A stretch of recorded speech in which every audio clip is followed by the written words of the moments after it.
సప్తసూర్ అనేది first ever BIMSTEC traditional music festival. So మనకి April 2025లో థాయిలాండ్లో నిర్వహించినటువంటి బిమ్స్టెక్ సమ్మిట్లో ప్రధానమంత్రి నరేంద్ర మోడీ గారు ఈ ట్రెడిషనల్ మ్యూజిక్ ఫెస్టివల్ని చెప్పడం జరిగింది, అనౌన్స్ చేయడం జరిగింది. దాంట్లో భాగంగా మొట్టమొదటి బిమ్స్టెక్ సంబంధించినటువంటి bay of Bengal initiative multi sectoral trade and economic cooperation organisation ఏదైతే ఉందో, మనకి బే ఆఫ్ బెంగాల్ ఉంది కదా, దాని బార్డర్ కంట్రీస్కి అనుగుణంగా ట్రేడ్ పెంచాలి అని చెప్పేసి బిమ్స్టెక్ అనే ఆర్గనైజేషన్ ఏర్పాటు చేయడం జరిగింది.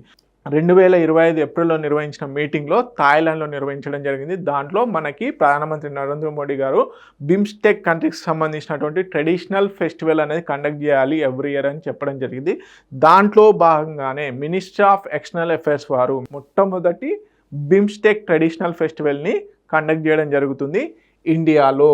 సో దీనికి ఏమని పేరు పెట్టడం జరిగింది, సప్తసూర్ అని పేరు పెట్టడం జరిగింది. Okay, first ever BIMSTEC traditional music ఫెస్టివల్కి పేరేంటి, సప్తసూర్. ఎక్కడ నిర్వహిస్తున్నారు, భారతదేశంలో. ఏ డేట్ రోజున, ఆగస్టు 4న. ఎవరి ఆధ్వర్యంలో అంటే ministry of external affairs. Okay, మనకి తెలుసు. చూద్దాం. సప్తసూర్ అంటే 7 నేషన్స్ 1 మెలోడీ అనే థీమ్ మీద కండక్ట్ చేయడం జరుగుతుంది ఈ ఫెస్టివల్ని. First BIMSTEC traditional music festival August 4న భారత్ మండపం న్యూఢిల్లీలో. Okay, first come first serve అంటే బేసిక్గా ఫ్రీ ఎంట్రీ. ఎవరైతే ముందుగా వస్తారో వాళ్ళు బేసిక్గా ఆ ఈవెంట్కి అటెండ్ అవ్వచ్చు. సో ఎవరు ఇనాగ్రేట్ చేస్తున్నారు, డాక్టర్ జయశంకర్ గారు, మన ఫారెన్ ఎక్స్టర్నల్ మినిస్ట్రీ అయినటువంటి జయశంకర్ గారు ఇనాగ్రేట్ చేయడం జరుగుతుంది. సో పార్టిసిపేటింగ్ నేషన్స్ చాలా important: India, Bangladesh, Bhutan, Myanmar, Nepal, Sri Lanka, Thailand. So ఈ నేషన్స్ వచ్చేసి మనకి బేసిక్గా పార్టిసిపేట్ చేయడం జరుగుతుంది. సో మేజర్గా కల్చరల్ డిప్లొమసీ అనేది చాలా ఇంపార్టెంట్. డిప్లొమసీ ఓన్లీ ట్రేడ్ పరంగానో, ఆయుధాల పరంగానో, మిలిటరీ పరంగానో డిప్లొమసీ ఉండాల్సిన అవసరం లేదు. కొన్ని సాఫ్ట్ పవరింగ్ డిప్లొమసీ అంటారు.